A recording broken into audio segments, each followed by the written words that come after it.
मैं Vinod Kumar Singh TS college Hisua Nawada Magadh विश्वविद्यालय बिहार की ओर से आज हिंदी विभाग में हिंदी साहित्य के इतिहास पर जो चर्चा चल रही थी उसको गति प्रदान करते हुए आज हम लोग विषय को थोड़ा सा परिवर्तित कर रहे हैं।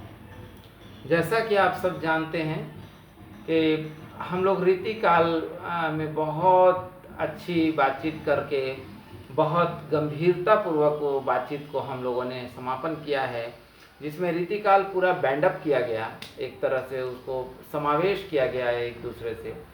और उस रीतिकाल के सारे वर्णन के पश्चात उसके प्रश्न उत्तर पर भी ध्यान देने की ज़रूरत है, जिसको कि अंत में हम लोग करेंगे। आधुनिक काल बहुत लंबा पीरियड है और उस लंबे दौर में आप देखेंगे कि उस आधुनिक काल पर हम लोग आज शुरुआत करने जा रहे हैं।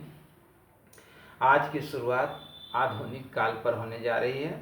आज हम केवल ये चर्चा करेंगे कि आधुनिक काल कब से कब तक रहा है। अभी तक की बातचीत में हम लोगों ने भक्ति काल पर बहुत विस्तृत बातचीत की है। जैसा कि आप सब जानते हैं कि मैं क्लास को इस तरह से करता हूं जिसमें कि 11वीं 12वीं से चलकर और बीए का जो स्नातक का प्रथम वर्ष है और स्नातक द्वितीय वर्ष और स्नातक तृतीय, ये पांचों क्लास को हम ओवर और कवर कर सकें, ऐसी मंशा होती है।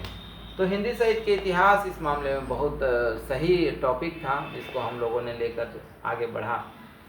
अब हम लोग देखते हैं कि इसमें क्या करना है कि हम लोगों ने रीतिकाल पर जो बातचीत की उसमें आप देखेंगे कि कवियों के वर्गीकरण पर बात हुई, रीतिकाल के विभिन्न क्षेत्र पर बातचीत हुई, उसके विशेषताओं पर, उसकी प्रवृत्तियों पर, उसके स्वरूप पर रीतिकाल की एक लंबी बातचीत हम लोगों ने की है। आज से हम लोग आधुनिक में प्रवेश कर रहे हैं। तो आप देखेंगे कि रीतिकाल का समापन और आधुनिक काल का प्रारंभ। आप जानते हैं कि पहले किसी चीज़ का समापन होगा तभी कोई प्रारंभ होगा, पहले शुरुआत किसी चीज़ से होगी तभी अंत होगा। अब यही हो रहा है, रीतिकाल का अंत हो रहा है और शुरुआत आधुनिक काल की हो रही है।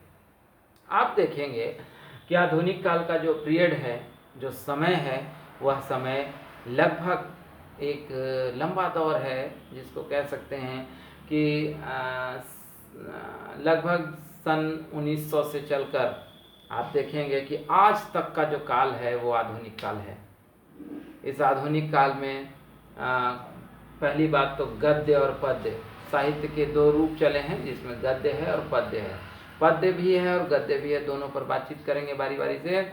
आज के लिए हम इतना केवल कर रहे हैं कि इसमें कई तरह के वर्गीकरण हैं, कई तरह के विभाग बटे हुए हैं, कई क्षेत्रों में आधुनिक काल विभाजित है। ऐसी स्थिति में देखेंगे कि आधुनिक काल छोटे छोटे टुकड़ों में बंटकर छोटे छोटे अंतराल में चीज़ें स्थापित हुई है, जिसमें इसके नामकरण पर हम लोग बातचीत करेंगे। फिर इस पर कई चीज़ें हैं अभी हम लोग करेंगे, जो कि लगातार जारी रहेगा। आप देखते हैं कि आधुनिक काल सन 1900 से चला है। इसका मतलब है कि आधुनिक काल की शुरुआत हो रही है 1900 से लगभग। ऐसे 1843 इसका सही समय अगर संवत में देखें तो है, लेकिन संवत न देखकर सन अगर चलेंगे तो आप देखेंगे कि सन 1900 से लगभग इसकी शुरुआत है। और आप जानते हैं कि शुरुआत और अंत में एक धुंधलापन होता है, तो उसी धुंधलापन के तहत ये चीज़ें आती हैं। आधुनिक काल पर बातचीत लंबी होगी। आज के लिए इतना ही। बहुत बहुत धन्यवाद। नमस्कार।